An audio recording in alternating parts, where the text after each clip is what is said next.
Nós estamos numa série, e essa série chama Casulo, e hoje é a segunda parte dessa série chamada Casulo.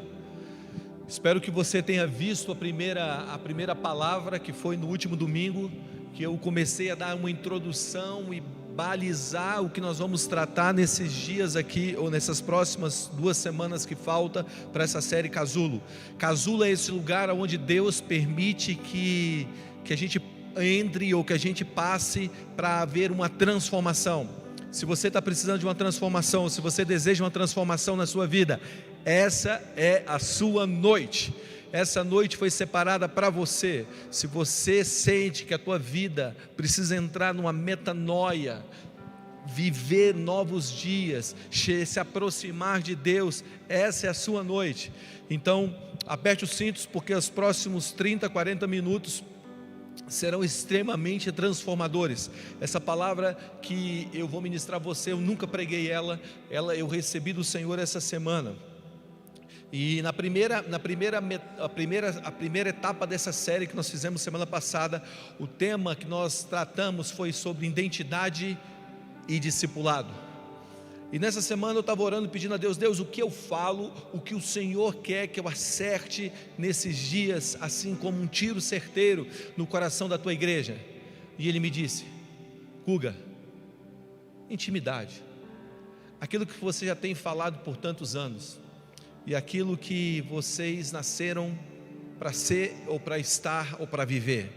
E quando eu peguei essa palavra, eu fui atrás desse casulo de intimidade, e eu descobri tanta coisa. Eu quero compartilhar com você esse tanto de coisa que eu tenho certeza que vai mudar a sua vida.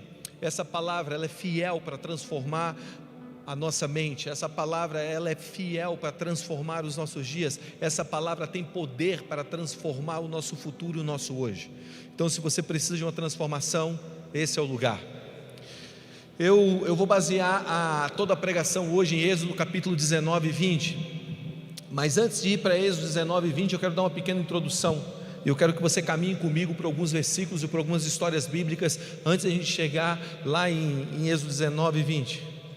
E eu tenho percebido, na verdade eu tenho certeza que a maior beleza do Evangelho, a maior de todas, o Evangelho nos dá muitas coisas. O Evangelho, ele conserta o nosso caráter. O Evangelho, ele nos dá alegria, a alegria da salvação. O Evangelho, ele nos dá a paz que excede todo entendimento. O Evangelho nos dá esperança para o futuro, porque nós estamos seguros em Cristo. O Evangelho de Jesus nos traz de volta àquele lugar de tranquilidade. Mesmo no meio do caos, nós conseguimos entrar em paz e em tranquilidade. Mas a maior beleza do Evangelho é um relacionamento com Jesus. Não existe nada mais belo do Evangelho do que poder ter um relacionamento com Deus que nos criou.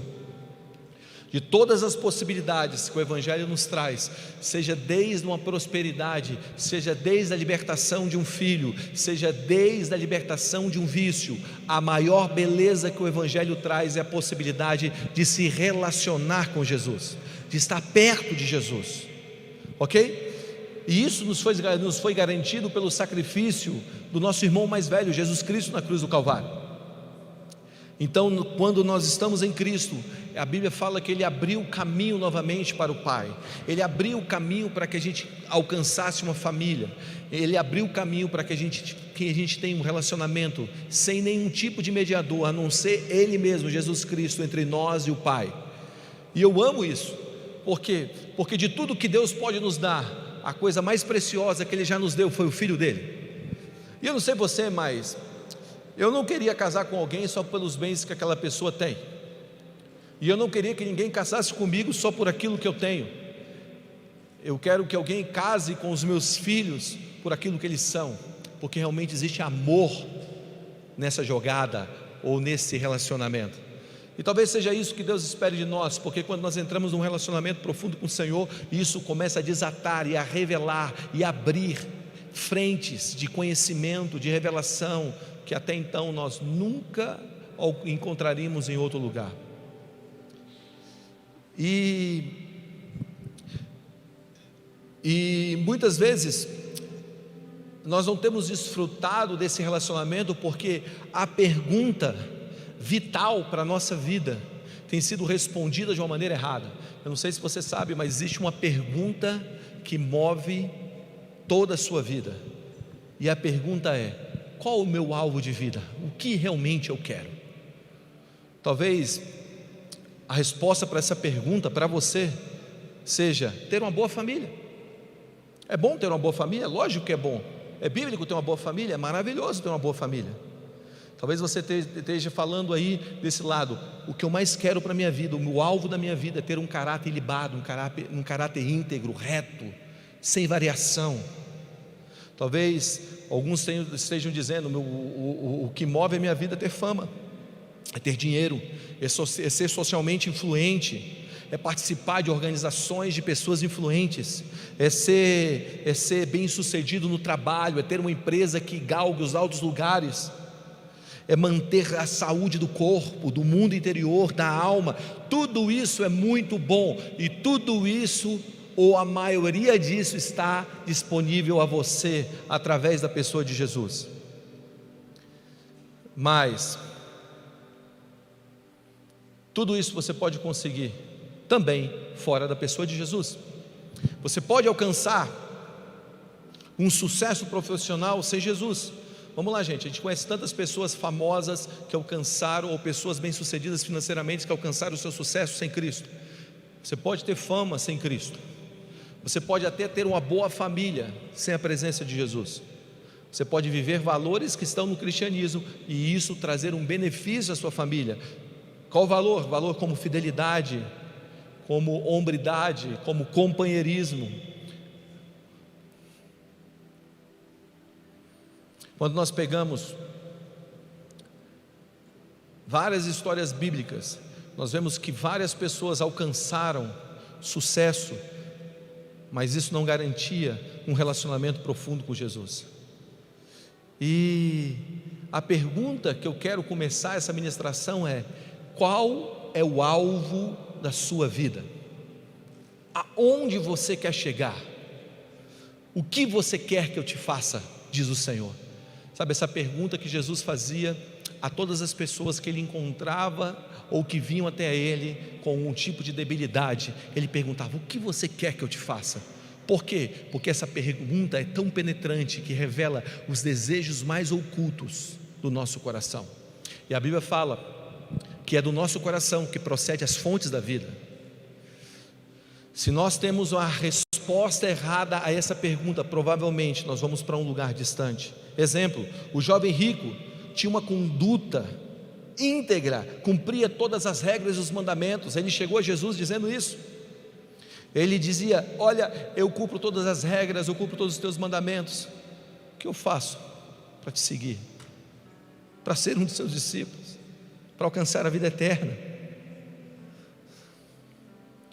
E Jesus respondeu: uma coisa te falta, vai e vende tudo que tens, dê aos pobres e me segue. Jesus sabia que havia uma coisa entre aquele jovem rico e ele. Um dia o Senhor me disse assim: Uga, esse foi o dia que quase os 12 se tornaram 13. Foi o dia que quase o time de Jesus aumentou. E ele só não aumentou por uma coisa, faltava uma coisa aquele jovem rico. O quê? Vender tudo que tinha, dar aos pobres e seguir Jesus. Talvez isso para a gente seja um pouco demais, mas o que o texto está querendo mostrar para nós é que não deve haver nada entre nós e Ele. Sabe, a pergunta: qual é o seu alvo de vida? A resposta não estava certa, apesar daquele jovem viver todas as regras. É como se fosse um GPS interno. Escuta o que eu vou te dizer. É como se você tivesse um GPS interno. Que GPS é esse? Esse GPS é aquele aparelho que aponta o destino ao qual você quer chegar. Mas se o nosso GPS, ele já está programado para chegar em um destino e nós não queremos aquele destino, quando a gente chega em outro destino a gente reclama. É mais ou menos assim: é você querer ir para a praia e o seu GPS está programado para ir para o trabalho. Você está seguindo o seu GPS, de repente você chega no seu trabalho, o que você faz? Você reclama. Você diz: ei, GPS, por que você me trouxe para o trabalho? Eu queria ir para casa, ou melhor, eu queria ir para a praia.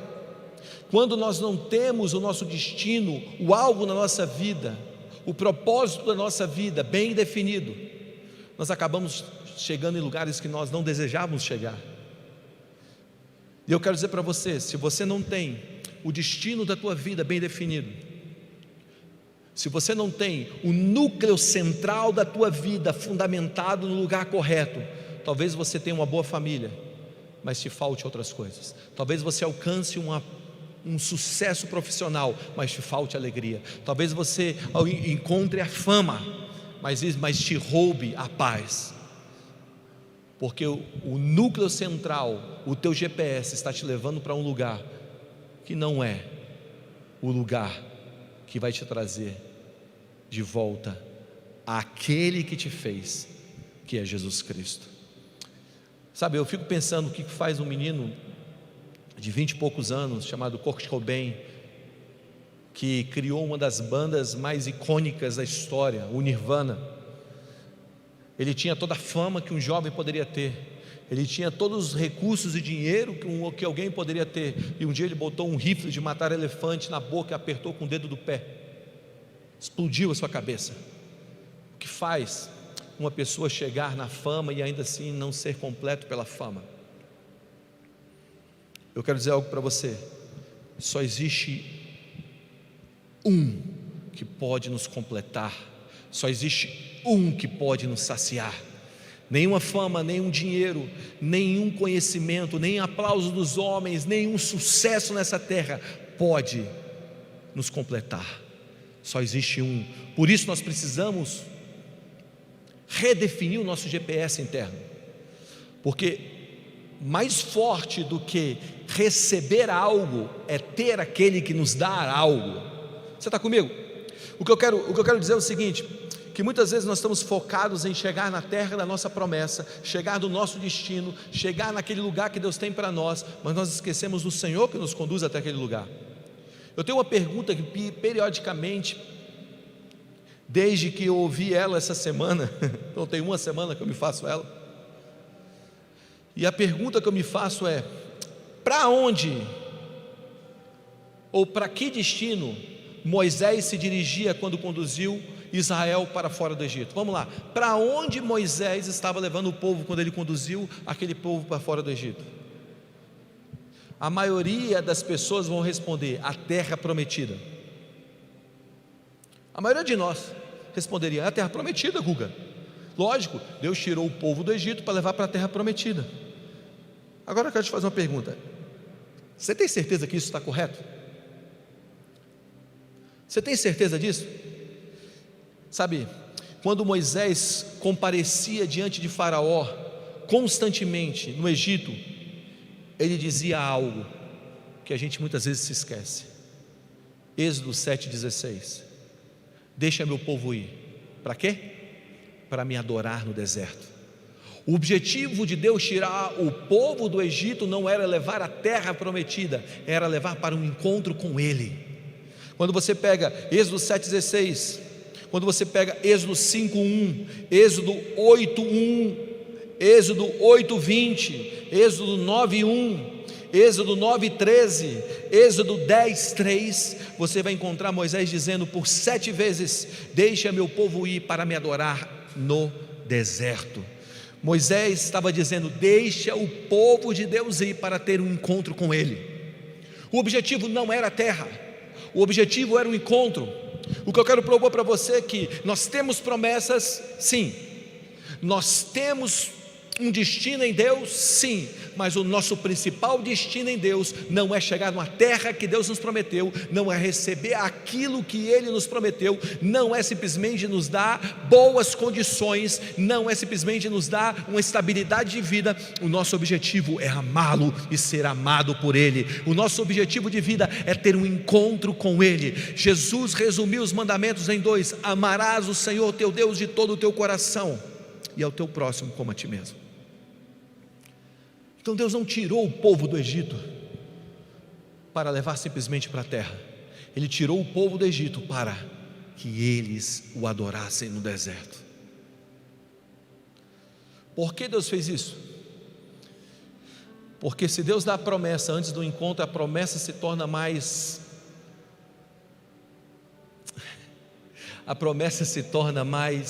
importante do que o encontro? O que é mais importante? O que Deus te dá? Ou quem Ele é? Eu tenho um amigo que ele perdeu a mãe. E ele perdeu a mãe num infarto. E eu me lembro que eu cheguei até na casa dele no dia que a mãe dele teve um infarto. Ela estava na cama. E passados meses depois, 3 meses depois, nós estávamos conversando. E ele me disse assim: Guga, eu tenho todos os presentes que minha mãe me deu. Eu tenho lá as camisas, os objetos, os perfumes, o carro, mas tudo que eu queria era a presença da minha mãe. Isso me fez pensar que muitas vezes nós estamos pensando que o nosso alvo de vida é ter, mas na verdade o Senhor está nos chamando para ser um com Ele. Mais do que nunca, gente, nesse casulo, nesses dias, o que eu tenho percebido de Deus é que Deus está nos chamando para um tempo de uma intimidade profunda com Ele. Deus não está te chamando simplesmente para te transformar ou transformar o mundo que está ao teu redor. Muitas vezes o mundo que está ao teu redor não vai mudar, mas o Senhor está te chamando para Ele. E é nesse casulo que você vai encontrá-lo intimamente. Você não saiu para ir para uma terra para receber apenas uma promessa. Você saiu do lugar que você estava. Você nasceu para ter um encontro com Deus, para ter intimidade com Deus. Você sabe, aquele povo saiu, e a coisa mais parecida que eles tiveram com aquela noite de adoração que Moisés exigia de Faraó, ou aquele encontro em adoração, foi o que está escrito lá em Êxodo capítulo 19 e 20, que foi quando Deus desceu sobre o monte. E Deus desceu sobre aquele monte em Êxodo capítulo 19, a Bíblia fala que Deus então desceu para poder visitar aquele povo, para poder ter um encontro com aquele povo, para poder ter intimidade com aquele povo. Por quê? Porque o desejo de Deus sempre foi ter intimidade, ter relacionamento com você e comigo. E quando Deus desce naquele lugar para ter aquele encontro, Êxodo capítulo 19, quando você vai lá para o versículo 6, você vai ver uma declaração, Êxodo 19, 6, nesse encontro que Deus sempre programou, que Deus sempre desejou, e você vai encontrar Deus dizendo assim, vamos ler o versículo 5 primeiro: agora pois, se ouvires atentamente a minha voz e guardarem a minha aliança, vocês serão minha propriedade peculiar entre todos os povos da terra. Vamos lá, primeira coisa que eu quero que você entenda, que Deus estava separando uma nação inteira para ser uma propriedade dele. Então, Deus não quer só salvar pessoas, Deus quer salvar nações. A Bíblia fala que Israel é o primogênito.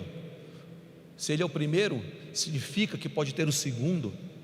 Ele não é o unigênito, ele é o primogênito. E quando se fala de Israel, está se falando de nações. Então Deus chamou uma nação como sua primeira nação. Eu oro para que o Brasil se torne a segunda, a nação de Deus. Eu oro para que o Brasil se torne o segundo filho como nação de Deus. Que essa nação se torne e se volte para Jesus Cristo. Que essa nação inteira, de norte a sul, do leste ao oeste, de todos os estados, se volte para Jesus. Porque Jesus é o Rei que todas as nações desejam. Jesus é o amigo que todos procuram. Jesus tem a paz que todos precisam. E Jesus, ou melhor, e Deus estava dizendo aqui, é o seguinte: diga ao povo, vocês serão minha propriedade peculiar dentre todos os povos, porque toda a terra é minha. Vocês serão para mim um reino de sacerdotes, diga reino de sacerdotes, e uma nação santa. São essas as palavras que você falará aos filhos de Israel. O que está acontecendo aqui? Deus está visitando um homem chamado Moisés, na sua segunda metade, e esse homem chamado Moisés, ele na sua segunda metade de vida, dos seus 80 anos, dos seus 40 aos seus 80, então Deus, ou melhor, dos seus 80 aos seus 120, e Deus então está chamando esse homem para ele, está dizendo: Moisés, é o seguinte, eu escolhi essa nação inteira, para ela ser minha. Segundo, todos eles são sacerdotes, todos eles são sacerdotes reais, e todo esse povo é uma nação santa. Agora, percebal. O que Deus estava dizendo a Moisés? Deus estava dizendo a Moisés: olha, eu quero colocar toda essa nação em um casulo de uma intimidade comigo. E como você sabe disso, Guga? Porque Deus disse que eles eram sacerdotes. Essa palavra sacerdote, para um hebreu, vinha à sua mente a pessoa de Arão. Todas as vezes que se falava sacerdote, o que se vinha à mente era a pessoa de Arão, ou viria à mente a pessoa de Arão. Arão era um homem que foi separado por Deus para ter acesso direto à presença de Deus. Todo o povo não poderia ter, mas esse homem, ele tinha acesso, depois de Êxodo capítulo 20. Então o sacerdote era aquele que entrava diante de Deus. O sacerdote era aquele que se aproximava e tinha relacionamento com Deus. Então Deus disse o seguinte: avisa todo o povo que todos eles são sacerdotes. O que Deus estava dizendo? Todos eles podem vir ter um relacionamento comigo. Mas se você for para Êxodo capítulo 20, você vai encontrar algo muito interessante. Você vai encontrar o povo dizendo, ou melhor, no final do capítulo 19, você vai encontrar o povo dizendo: Moisés, vá você em nosso lugar. O que eles estavam fazendo? Abrindo mão da sua intimidade. Por quê? Porque eles perderam ou não entenderam o que estava acontecendo naquele exato momento. Eles não discerniram a presença de Deus. Quando você lê, você vai ver que, você lê o capítulo 19 inteiro, capítulo 20, você vai ver que Deus desce sobre o monte, e o monte começa então a tremer, a fumegar, começa a sair trovões, relâmpagos daquele monte, e agora o povo se estremece de medo, e o povo começa a dizer: não, nós não vamos, você vai.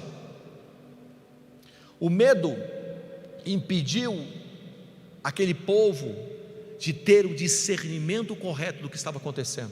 Escuta o que eu vou te dizer: o medo rouba o discernimento da presença de Deus. Medo, alguém disse, é a fé no Deus errado. Vou repetir: medo é a fé no Deus errado. Todas as vezes que você está se movendo em medo, alguém disse isso, você está colocando a tua fé num Deus errado. A Bíblia fala que Deus não deu espírito de timidez ou de medo, mas um espírito de coragem. Então quando Deus desce sobre o monte, eles não tiveram o discernimento da presença, e por não ter o discernimento da presença, eles confundiram o que era bom, eles não olharam aquilo que Deus estava fazendo como algo bom, e agora colocaram numa classe de algo ruim, ou algo que não iria beneficiá-los de uma maneira poderosa. Por quê? Porque só na intimidade você consegue discernir o que Deus está fazendo e não está fazendo. E agora Moisés sobe aquele monte e ele tem então o seu casulo, o seu encontro com Deus. A Bíblia fala em Salmo capítulo 25, versículo 14, que a intimidade do Senhor para aqueles que o temem, aos quais Ele dará a conhecer a sua aliança. Então vamos lá, aqueles caras tiveram medo de Deus, eles não tiveram o temor necessário para conhecer a aliança que Deus queria fazer com ele. Qual a diferença de medo para temor? Medo, ele vem de um sentimento que algo que é ruim irá acontecer com a sua vida. Você se lembra quando Jesus está naquele barco e ele dorme?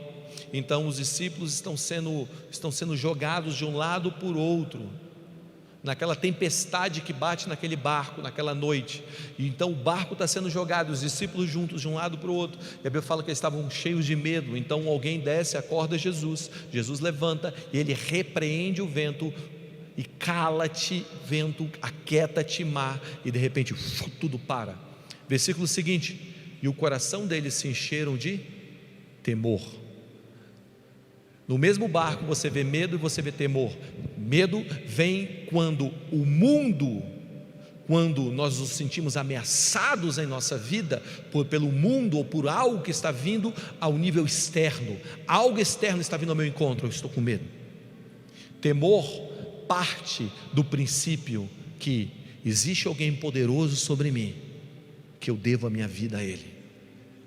Existe uma manifestação tão gloriosa que eu não consigo controlá-la, que agora eu tenho que me submeter em temor, em reverência. Talvez temor e reverência sejam duas palavras casadas. E a Bíblia fala então que depois de Jesus ter repreendido, eles se ajoelharam em temor. O que está acontecendo? Naquele exato momento, por eles não terem uma intimidade, ou não buscarem a intimidade, o coração deles se encheram de medo e não de temor. E agora eles não entraram naquela vida de aliança. E eu penso, sabe, que muitas vezes nós achamos que é fácil discernir o que vem de Deus do que não, e o que não vem de Deus. Naquele exato momento, aquele povo, naquele casulo que Jesus ou que Deus estavam colocando eles não estavam conseguindo discernir o que era de Deus e o que não era.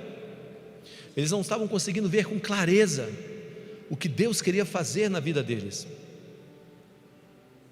E eu digo para você, e nesses dias não é diferente. Cada dia que passa, as coisas estão ficando mais difíceis de serem discernidas da maneira certa. O que é verdade, muitas vezes, que nós achamos que é verdade, o que é bom, e não é tão bom assim. E muitas vezes aquilo que nós achamos que é bom, muitas vezes não é tão bom assim. E aquilo que nós achamos que é mal, muitas vezes não é tão mal assim. Ter discernimento do bom e do ruim não é uma luta nova, é uma luta antiga, mas é uma busca que nós devemos ter. Hebreus capítulo 5, versículo 14, diz que nós devemos discernir entre o bem e o mal, porque somos adultos. Salomão, o homem mais sábio do mundo, 1 Reis capítulo 3, versículo 9, ele diz assim: dá portanto ao teu servo um coração sábio, que possa discernir entre o bem e o mal, a fim de que eu possa governar o teu povo com justiça e equidade. Vamos lá, Salomão está pedindo sabedoria para discernir o que é bem e o que é mal. Talvez você ache que isso é tão simples, mas você se lembra quando Pedro, ele vira para Jesus e diz assim: Jesus está indo para a cruz, para entregar a sua vida, para morrer, para ser sacrificado, para receber chicotadas, para receber buracos em suas mãos, uma coroa de espinho. E quando Jesus está andando para aquela cruz, Pedro diz: não vá. Vamos lá, gente, você está vendo um amigo seu ir sofrer, e que você fala para ele: cara, você não precisa disso. Pedro estava agora cheio do humanismo, e muitas vezes quando nós estamos cheios do humanismo, o que é o humanismo? O homem no centro de todas as coisas. E muitas vezes quando nós colocamos um homem no centro e não discernimos o que Deus está querendo fazer no meio de tudo aquilo, nós começamos a perder o nosso discernimento do que é bom e é ruim. Então Pedro virou para Jesus e disse: não vai para a cruz. Jesus olha para ele e diz assim: para trás de mim, Satanás, porque você só pensa nas coisas dos homens. O que Pedro tentou fazer parece que era algo bom, mas não era bom. O nosso discernimento de bom e ruim, balizado apenas no humanismo, ou apenas no achismo, ou apenas na influência do Deus desse século, nos leva a crer que coisas ruins que acontecem segundo o nosso discernimento são ruins, tão muito ruins, ou tão péssimas assim. Mas a Bíblia fala que tudo coopera para o bem daqueles que amam a Cristo. Olha isso, cara, alguns já ouviram dizer isso. Quando Pedro então diz isso para ele, Pedro era um amigo de Jesus, Jesus diz: olha, para trás de mim, Satanás. Agora Judas aparece no Getsemane, Judas é o traidor e beija Jesus, e quando Judas vem até Jesus, Jesus abre os braços e fala: amigo. Jesus chama o traidor de amigo e o amigo de Satanás. Por quê? Porque Judas colocou Jesus no destino, Pedro tentou tirar Jesus do destino. O que parecia bom era ruim, porque estava roubando o propósito de Deus para ele. E aquilo que parecia ruim se tornou bom, porque estava colocando ele no propósito. O que eu quero propor para você é que o nosso discernimento, muitas vezes, de como Deus aparece, está sendo comprometido, porque nós estamos debaixo de uma influência ruim. Você acha que tudo que é ruim que acontece na sua vida é tão ruim assim? Vamos lá? Vamos lá, gente. Você não acha que talvez a tua leve e momentânea tribulação, medo, angústia que você está passando vai produzir em você coisas que você não encontraria em outros lugares? Por isso, persevere, tudo isso tem um fim. Se lembra do jovem rico?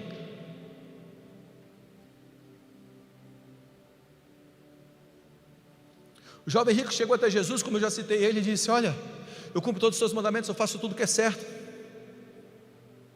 eu sei que você é bom. Aí Jesus interrompe ele e fala assim: ei, presta atenção, olha o que Jesus falou para o jovem rico: não existe ninguém bom.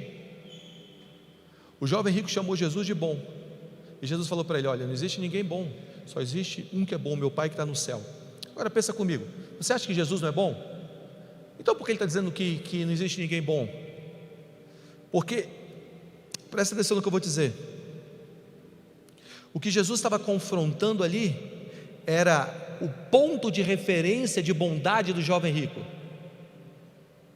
É mais ou menos assim: se você é bom, o que é bom muda de pessoa para pessoa. É mais ou menos assim. Pensa comigo, você comprou um carro, vamos lá, de 100 mil reais, e para você é bom ter esse carro de 100 mil reais, porque o teu antigo carro valia 30 ou 40, e agora você tem um carro de 100, você está dizendo: uau, eu estou feliz com o meu carro, isso é bom, esse carro é bom. Mas outra pessoa comprou um carro, o mesmo carro de 100 mil reais, com os mesmos acessórios, ele está dizendo: esse carro é uma droga. Por quê? Porque ele tinha um carro de 700 mil. Então a referência de bondade é diferente de um para o outro. Aquele homem estava trazendo uma referência de bondade para Jesus, diferente do que realmente é a bondade. Por isso ele falou: ei, o princípio de bondade não é isso, o que você entende que é bom e ruim. E nosso discernimento muitas vezes está sendo perdido sobre o que é certo e o que é errado, porque nós não estamos balizados na bondade ou no que é bom de Deus.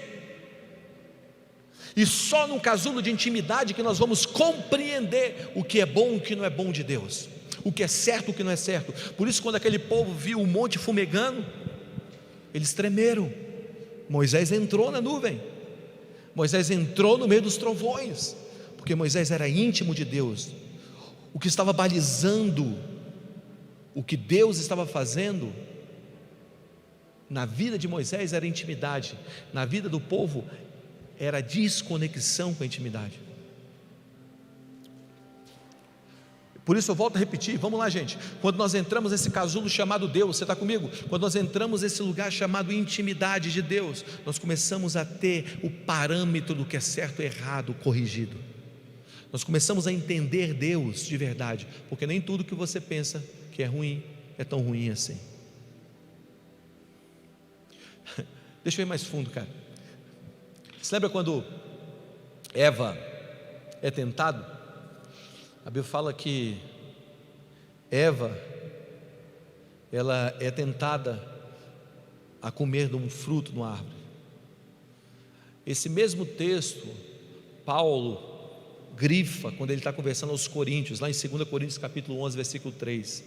Ele fala, ele traz uma conexão entre o que estava acontecendo na igreja de Coríntios, por não discernir, por não ter discernimento da presença de Deus. Ele traz uma conexão desse não discernimento com a vida de Eva. Olha o que está escrito lá em 2 Coríntios capítulo 11, versículo 3. Entretanto, receio que, assim como a serpente enganou Eva com a sua astúcia, também a vossa mente seja de alguma forma seduzida a se afastar da sincera e pura devoção a Cristo.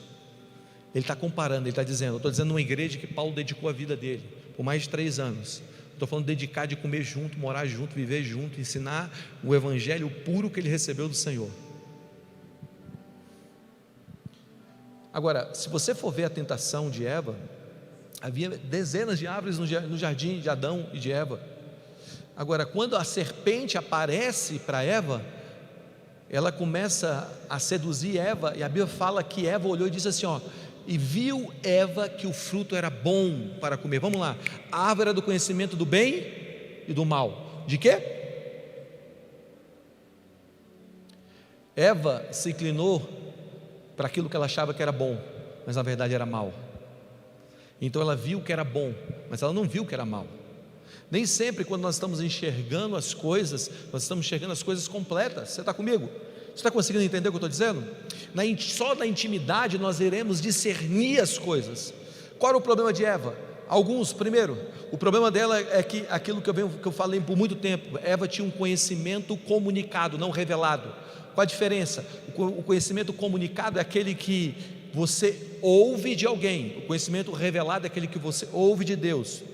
Deus falou com Adão, mas não existe nenhum texto falando que Deus falou com Eva sobre o quê? Sobre as árvores que ela poderia comer e a árvore que ela não poderia comer. Então certamente Adão comunicou com Eva aquilo que ela não poderia comer. Então quando o diabo entra, ele entra em Eva, ele vai tentar seduzir Eva. Por quê? Porque ela tinha uma comunicação, ela não tinha uma revelação.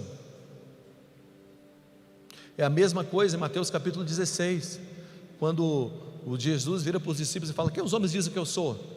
Cara, se fosse nos nossos dias, alguns diriam assim: ah, ok, eu li no blog, ou melhor, eu li no Instagram, que o Senhor é o profeta vindo de Belém. Não, eu li no Instagram que você é o curandeiro da Galileia.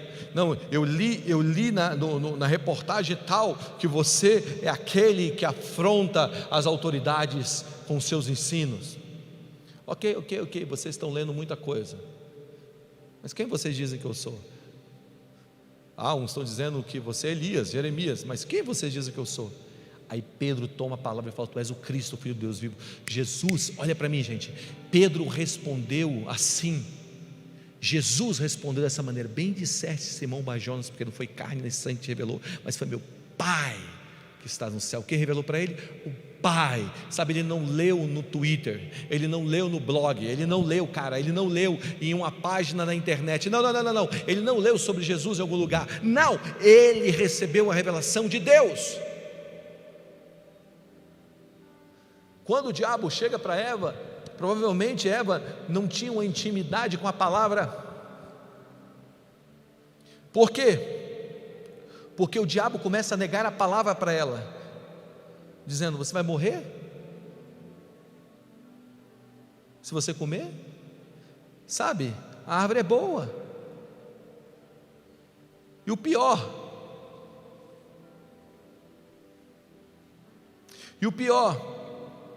ele começa a questionar o caráter de Deus. Ele oferece para ela algo que ela aparentemente está perdendo. Ele começa a dizer: olha, se você comer, você vai se tornar igual a ele. O que ela está fazendo? Ela está maculando o caráter de Deus, dizendo que Deus está escondendo algo dela. Então o que eu quero te dizer, que só na intimidade nós conseguimos discernir o que é bom daquilo que não é bom, porque Eva estava olhando para a coisa boa da árvore, mas existe um lado ruim. Então aumente o seu discernimento, amém? Diga: eu preciso de discernimento. Diga: discernimento, eu preciso de discernimento. Sabe, na intimidade nós desenvolvemos esse discernimento, e eu amo viver nesse discernimento do Senhor, de saber o que é, o que não é. Como eu sei disso, Guga? Quando eu penso mais no encontro do que na promessa. Deus tem um encontro marcado para você nessa noite, amém? Diga: Deus quer um relacionamento autêntico comigo. Diga: um relacionamento autêntico. Quando você vai lá para o versículo 10 de Êxodo, capítulo 19, olha o que está dizendo no versículo 10.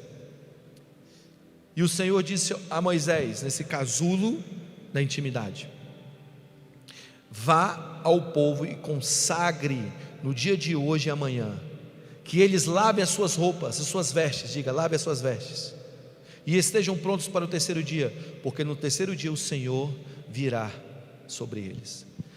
Olha que demais, ele está dizendo: lave as suas vestes.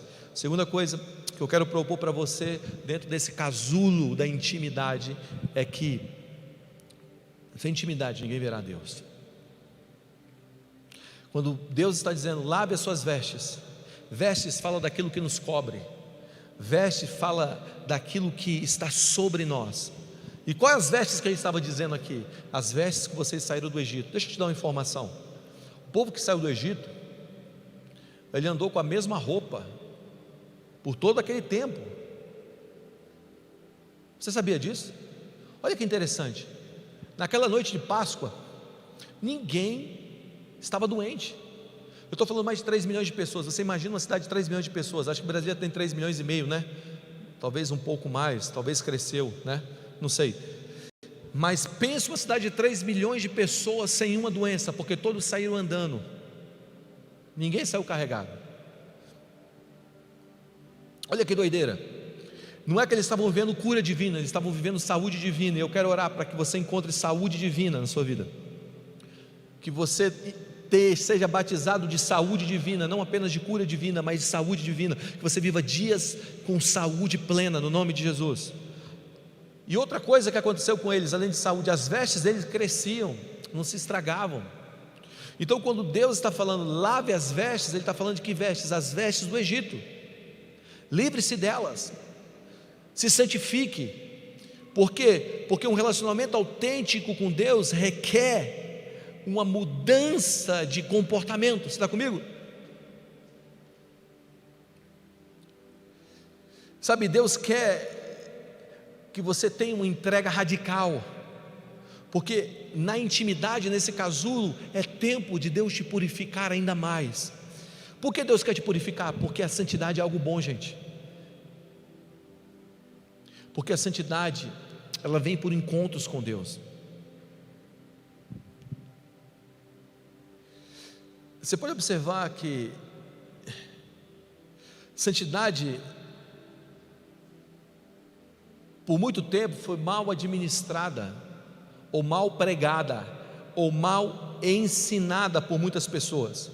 Sabe, a maioria das pessoas que ensinavam santidade e pureza eram pessoas meio que carrascas, assim, com a cara fechada, se diziam muitas vezes até profetas, e eles começavam a ensinar uma santidade que era baseada apenas em um livro de regras, sem amor nenhum pelas vidas.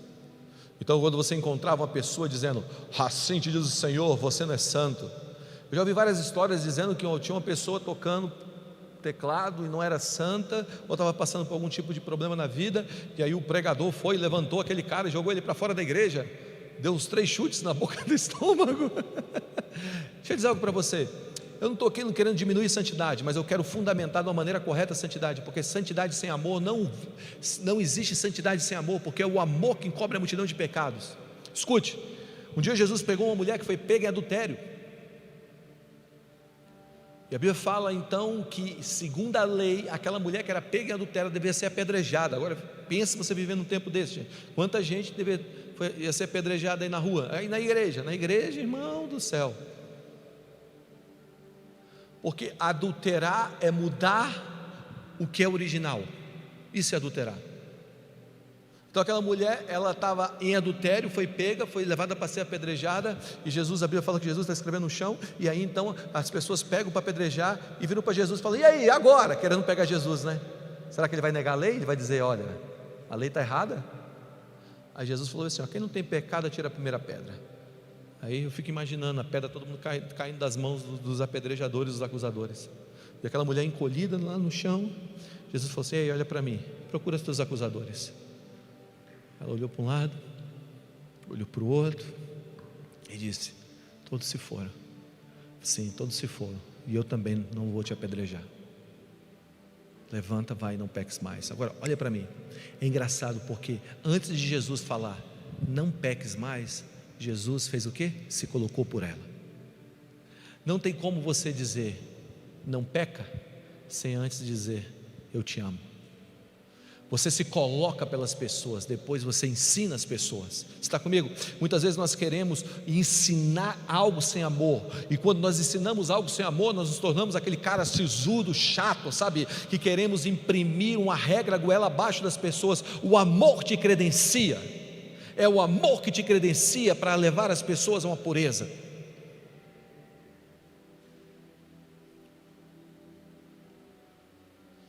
E é tão louco isso, gente, que hoje, quando você grita santidade, existe um grupo de pessoas que grita, legalista.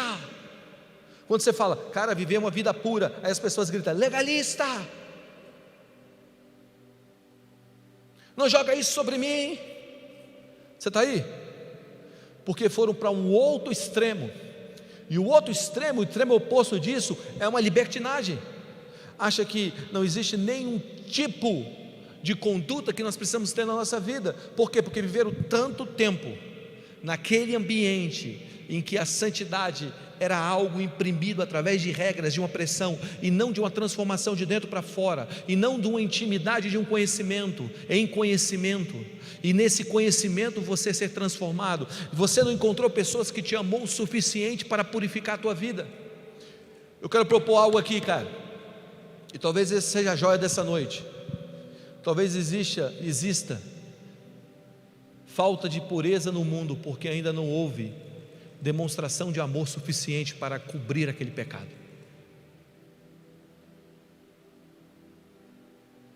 Cadê os homens que vão amar até que os pecados sejam levados?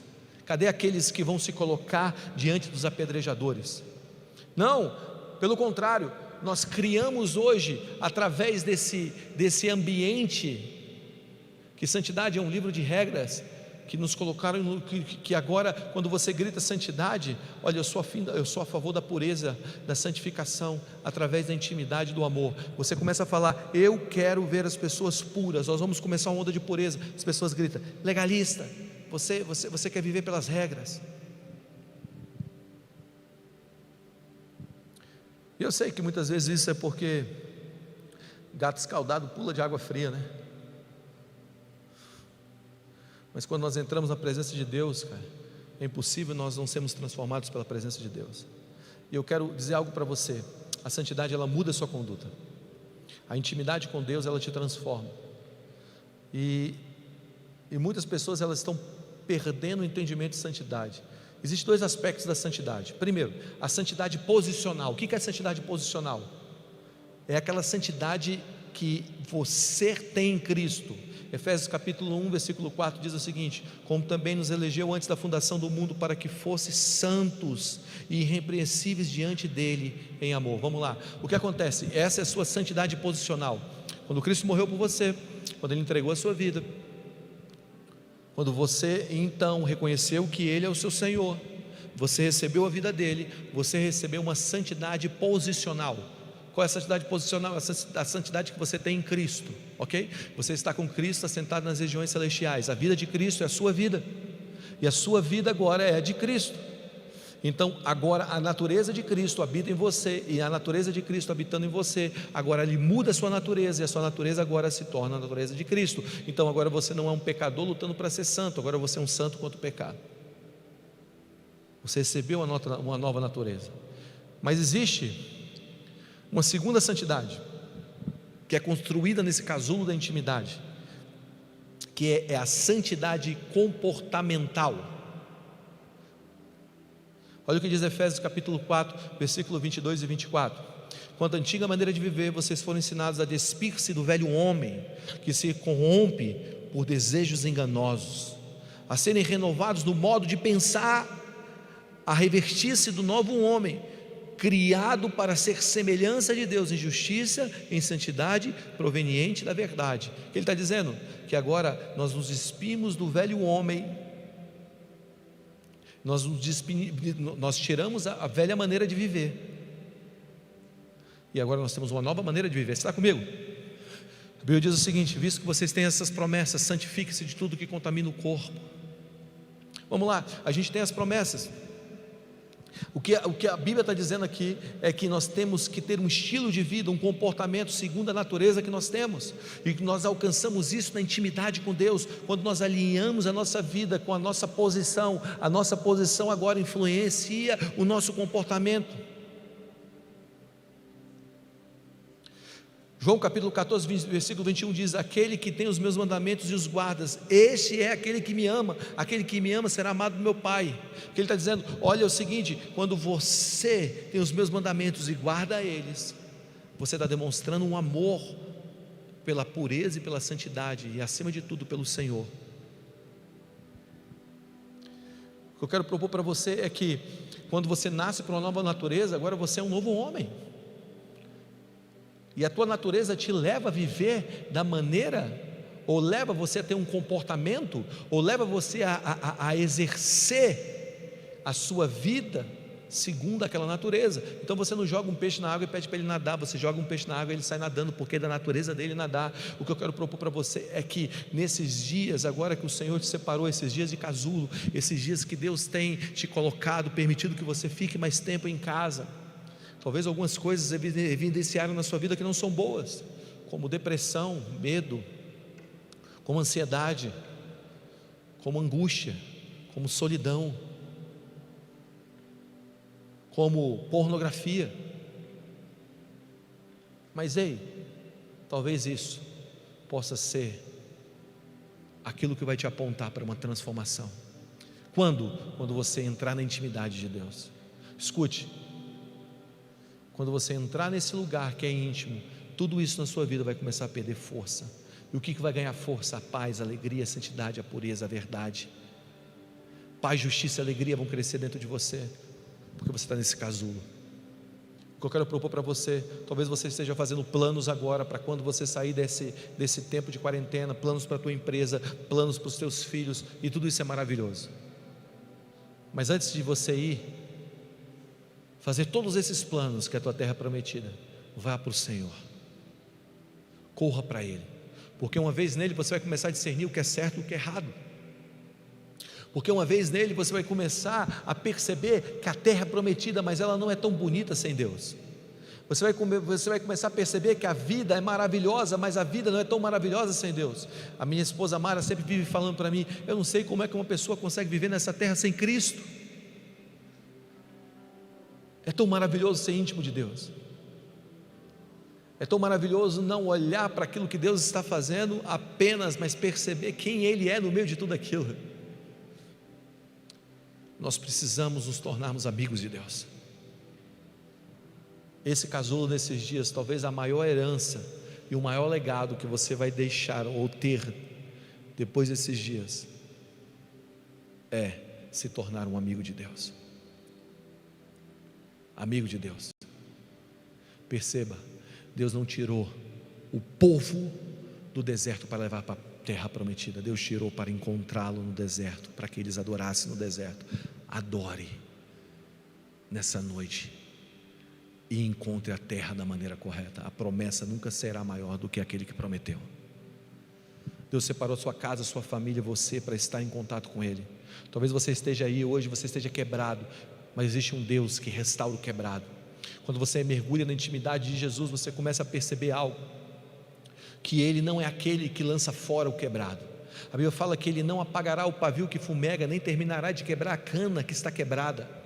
Sabe, Jesus não vai olhar para você que está quebrado e dizer: não presta, joga fora. Não, existe reparo para a tua vida, ou melhor, existe uma transformação para a tua vida, porque Jesus não veio aqui, não veio nesse mundo para fazer a tua vida melhor. Ele veio aqui para te dar uma nova vida, para te dar um novo céus, para te dar uma nova terra, para te dar uma nova perspectiva do futuro, para te dar alegria, paz e justiça. Jesus veio nesse mundo e junto com Ele veio todas as outras coisas para alinhar a tua vida para algo muito maior. Não desista nesse tempo. O que você precisa responder a pergunta. Que pergunta? Qual é o meu alvo de vida? Se o teu alvo de vida é ser bem sucedido, transforme ele. O meu alvo de vida é encontrar Jesus. Se o teu alvo de vida é ter uma boa família, transforme ele. Meu alvo de vida é encontrar Jesus. A partir de Jesus, você diga: a partir de Cristo eu quero ter uma boa família, eu quero ser bem sucedido, eu quero ter recursos, eu quero ter uma empresa que seja a empresa influente nessa cidade, nessa nação. Sabe, Deus quer te dar todas as coisas, mas primeiro Ele quer que você o conheça, para que as demais coisas sejam acrescentadas na tua vida, na tua história. Então, Guga, o que eu preciso? De Jesus e da sua intimidade. Por quê? Porque a partir dela tudo vai vir. Sem ela, tudo pode se tornar um grande problema para você. Você está aí? O que você quer que Jesus te faça? Tudo começa dizendo: eu quero ser teu amigo. Todas as respostas de todos os problemas começam dizendo: eu quero ser teu amigo. Esses dias de quarentena, para que você se torne amigo de Deus, eu estou sentindo a presença de Deus aqui, gente. Feche seus olhos onde você estiver. Só feche seus olhos. Onde você está, feche seus olhos.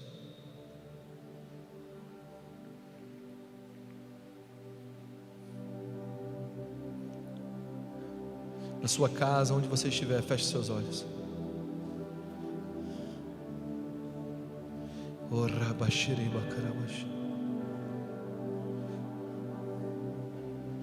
Só apenas feche seus olhos e abra suas mãos. Você é um amigo de Deus. Hoje, nesse casulo, eu quero te convidar para a intimidade. Eu e você não pode se tornar íntimo antes de entregar a sua vida a Jesus. Então, antes de darmos qualquer tipo de passo aqui para as próximas orações, eu quero fazer um apelo. Você que está aí na sua casa hoje, e você nunca entregou o teu coração a Jesus, você nunca disse: Jesus, você é o dono da minha vida. Ou se você já fez e quer fazer novamente, se você andou com Jesus e você não está andando mais, essa é uma noite de você voltar para Ele, voltar para Jesus hoje. Essa é uma noite de você dizer: Jesus, mora no meu coração, eu te entrego a minha vida, eu te entrego todos os meus dias. Eu não quero uma promessa sem o Deus da promessa. Se você quer entregar a tua vida a Jesus, se reconciliar com Ele, essa é a sua noite. Não importa o que você passou, o que você está passando, Jesus pode e quer transformar por completo você nesses dias. A única coisa que você precisa é dizer: eu entrego o meu coração a Jesus. Se você quer entregar a tua vida a Jesus, nós temos um chat aí na tua frente aí, quando você está vendo esse vídeo sendo transmitido ao vivo para a tua casa, está subindo aí vários comentários. Você pode nesse chat levantar sua mãozinha com aquele emoji, sei lá, esqueci como é que fala esse negócio. Levanta a sua mãozinha aí, a mãozinha assim, ó, ou a única mãozinha, e entrega a tua vida a Jesus agora. Coloca aquela mãozinha e entrega a tua vida a Jesus agora. Se você quer entregar o teu coração a Jesus, levante a sua mão e diga: eu quero Jesus, eu quero Jesus. Eu sei que enquanto você levanta a sua mãozinha aí na internet, na tua casa, o Senhor está entrando aí, está pegando o seu coração, porque Ele não vai te deixar só. Se você está vivendo ansiedade, medo e depressão, entrega a tua vida a Jesus hoje, e Ele vai te tomar das mais densas trevas e levar para o reino de alegria. Essa é a sua noite, essa é a sua noite. Deus, Ele está te chamando para a intimidade, Ele está te chamando para Ele. Escute, não é uma noite normal, é o casulo do encontro, nesse lugar íntimo, só você e Ele. Agora, vem para Jesus, levante a sua mão, só colocar essa mãozinha levantada aí no chat, e o nosso time vai falando com você. Aleluia, aleluia, aleluia. E todos vocês que estão me ouvindo agora, o que eu sinto que é esse tempo de intimidade. Você não precisa de uma terra sem Deus, você não precisa de uma família sem Deus. Talvez você esteja orando: Deus, me dá uma família. Deus está dizendo: eu quero você primeiro, para depois te dar uma família. Você fala: Deus, me prospere. Deus está dizendo: eu quero você primeiro antes de prosperar. Eu quero que você me encontre primeiro. Você está dizendo: Deus, eu te peço as nações. E Deus está dizendo: eu quero você primeiro antes de dar as nações. E você esteja dizendo: Deus, eu preciso de ti. Aí Deus está dizendo: eu vou te dar as nações, eu vou te dar tudo aquilo que é direito seu, porque você está vindo a mim. E quando você vem a mim, tudo que há em mim se torna seu. Por isso agora, onde você estiver, receba a presença maravilhosa do Espírito de Deus e do próprio Jesus. O que eu vejo que existem anjos entrando em casas de pessoas agora. Yes. Semana passada nós recebemos vários testemunhos de pessoas que estavam sendo curadas. Hoje eu sinto esses anjos entrando para construir a tua casa, esse casulo de intimidade. Há um casulo de intimidade. Já temos 12 pessoas que entregaram a sua vida a Jesus. Se você quer entregar a tua vida a Jesus, levante essa mãozinha aí, escreve assim: eu quero entregar a minha vida a Jesus. Existem mais pessoas que precisam vir para Ele, mas agora eu vejo esses anjos entrando na casa. Ei, se prepare, porque essa semana será uma semana de encontros sobrenaturais com Jesus, encontros com intimidade, com o amor dele. Você vai ficar no teu quarto chorando de amor. dizendo: Jesus, eu te amo, a melhor coisa da minha vida foi te encontrar. É tempo dessa intimidade. Eu sinto que Jesus está chamando algumas pessoas para literalmente dançar com Ele nessa hora, chamando algumas pessoas para terem encontros com o colo dEle. Talvez você precise hoje de apenas de um lugar seguro. Jesus está te abraçando aí na tua casa. Sinta os braços dEle ao teu redor. Os braços de Jesus estão ao seu redor. Ele está te abraçando. Sinta o amor dEle te envolvendo. Os medos estão perdendo força. Aleluia, aleluia. Eu quebro toda insegurança. Você está seguro em Deus. Aumenta a tua presença aqui, Jesus. Vamos lá, só abre as suas mãos. Eu sinto que quando nós adorarmos, anjos vão entrar nas casas. A presença da paz do Senhor, a atmosfera vai mudar na tua família, porque essa é a hora, esse é o momento de um encontro com a intimidade de Deus. Receba isso. Vamos lá, feche seus olhos, abre as suas mãos e adore Jesus agora. Adore Jesus, adore, adore.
Escute,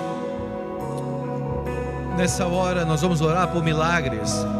Eu acredito que pessoas precisam de cura nessa noite. Eu oro agora para que a enfermidade do seu corpo saia. Problemas de circulação nas pernas, vai embora. Problema na garganta, refluxo, sai agora no nome de Jesus. Insônia, sai, vai embora no nome de Jesus. Eu oro por dores de cabeça constante, enxaquecas, vai embora no nome de Jesus. Labirintite, zumbido no ouvido, vai embora no nome de Jesus. Aqueles que precisam agora de um batismo de paz, receba o batismo de paz agora no nome de Jesus. Milagres, receba a presença do Senhor Jesus na sua casa. Curas, paz, alegria, receba na tua família agora. Mais Espírito Santo, mais.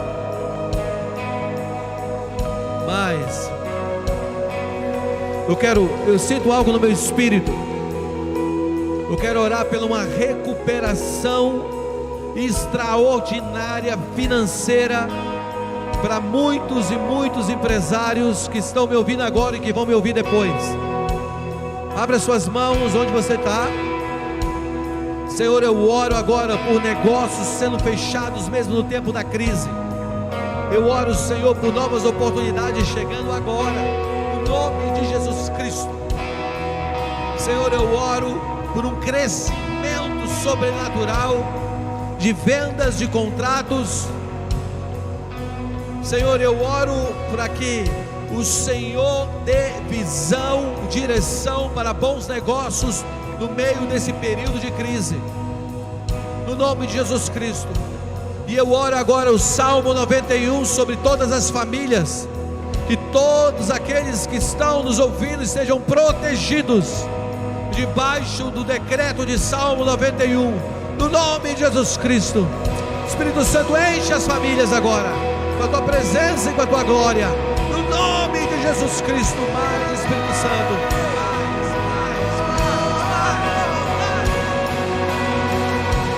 todo poder está sobre o trono daquele que reina em glória e amor para sempre, para sempre. Todo o universo grita o teu nome, eu me junto pra te admirar, pra ver de perto Deus. Todo o poder está sobre o trono daquele que reina em glória e amor para sempre, para sempre. Todo o universo grita o teu nome, eu me junto pra te admirar, pra ver de perto Deus. Todo o poder está sobre o trono daquele que reina em glória e amor pra sempre, pra sempre. Todo o universo grita o teu nome, eu me junto pra te admirar, pra ver de perto Deus.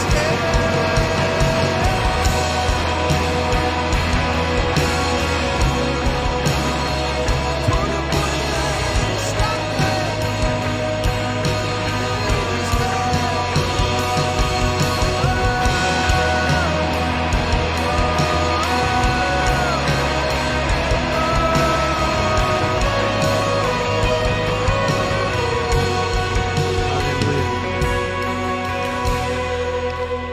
Senhor, que possamos te encontrar na sua intimidade nesses dias.